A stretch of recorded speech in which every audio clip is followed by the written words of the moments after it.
What are we looking at poll question-wise? Then we'll get into the NBA here with some big nights last night, big games last night, and it's a good thing that there wasn't playoff football last night as there was the previous Monday, because we probably wouldn't be talking about Joel Embiid and Karl Anthony Towns. All right, Seton, what's the poll question today?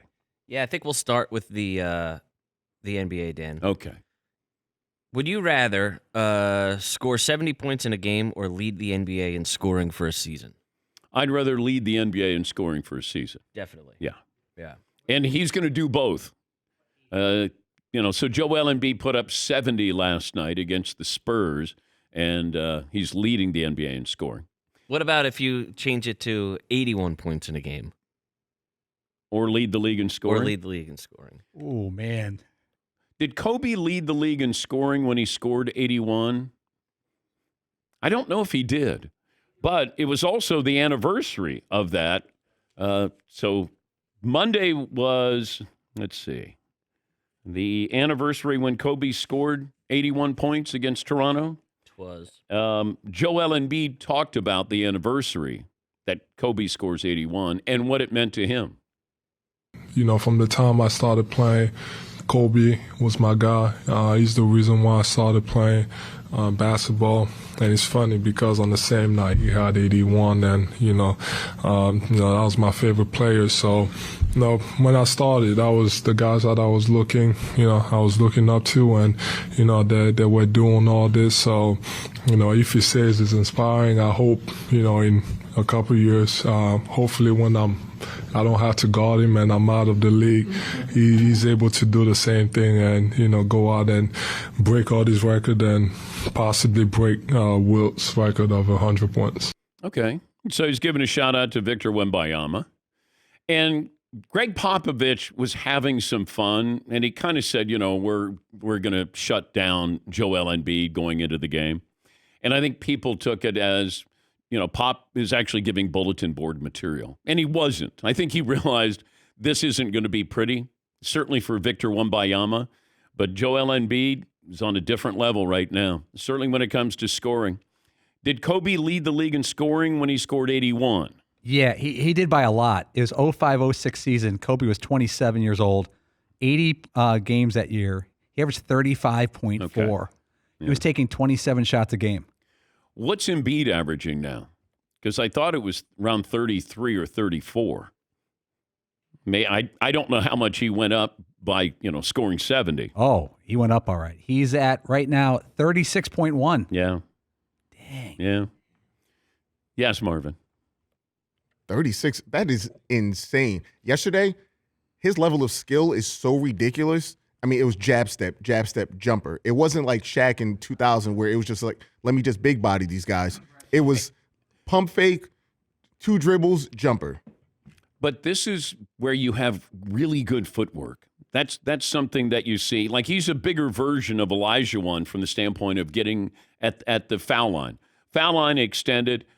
He's got more range because he's asked to have more range. Today's player has more range.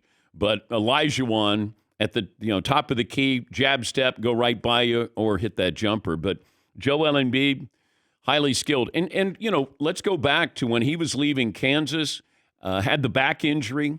He missed basically 2 years.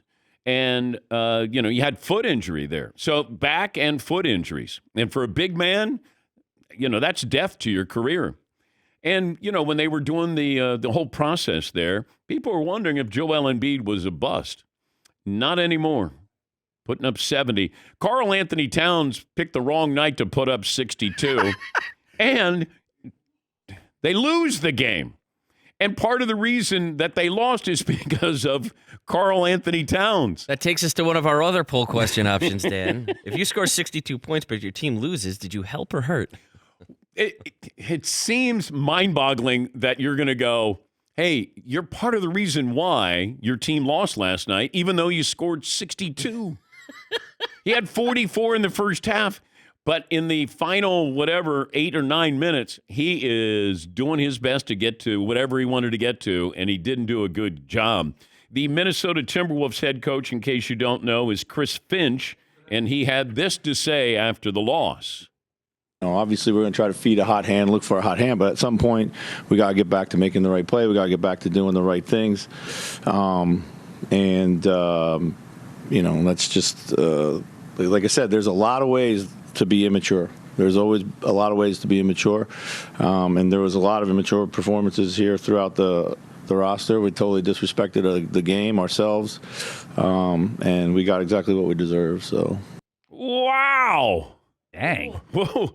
Wow. Okay. They disrespected the game. Well, you can feed the hot hand, but when the hot hand is cooling off, you have to understand that. You can get him to a milestone there, but that was hurting you in trying to win the game because Karl Anthony Towns looked spent last night. Halfway through the fourth quarter, and he wanted the ball, and he was forcing shots, and ended up losing that game. I don't know how many guys have lost a game when they've scored at least 60 points. Maybe we should look at that. Yeah, Marv. I know one for certain. His Kentucky teammate, Devin Booker. When he put up 70? Put up 70. They lost to the Celtics. And I was like, but Calipari's going to say, how much money did he make for that game? I know. Every time somebody from Kentucky does something incredible, I always go, how many titles did they win? How many titles has John won with all this talent that's made billions of dollars in the NBA? One.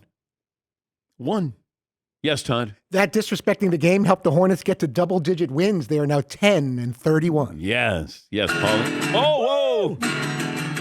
Stat of the day, stat of the day, stat of the day, stat of the day. This is the stat of the day.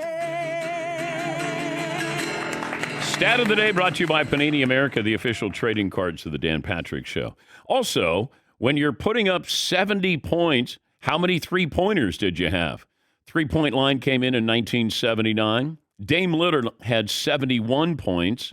He had 13 threes. Kobe, when he had 81, had 7 threes. Donovan Mitchell, when he scored 71, had 7 threes. Devin Booker, when he scored 70, had 4 three-pointers. Joel Embiid, 70 points, 1 three-pointer.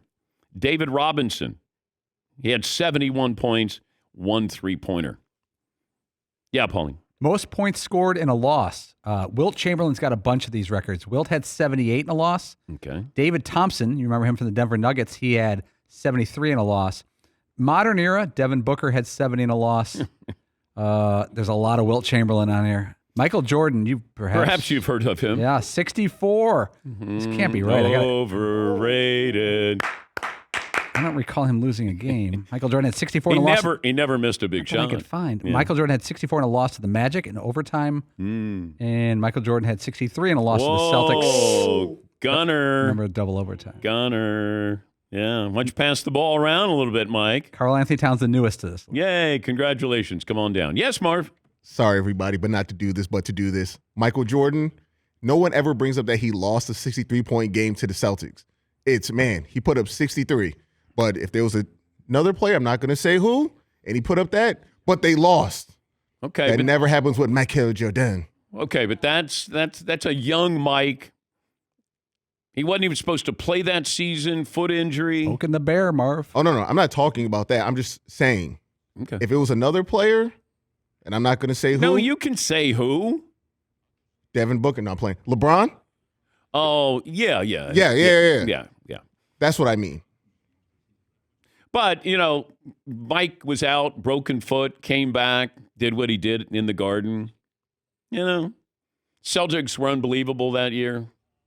So I'm going to give Mike the benefit of the doubt there that he put up 63, dominated, and yes, they did lose.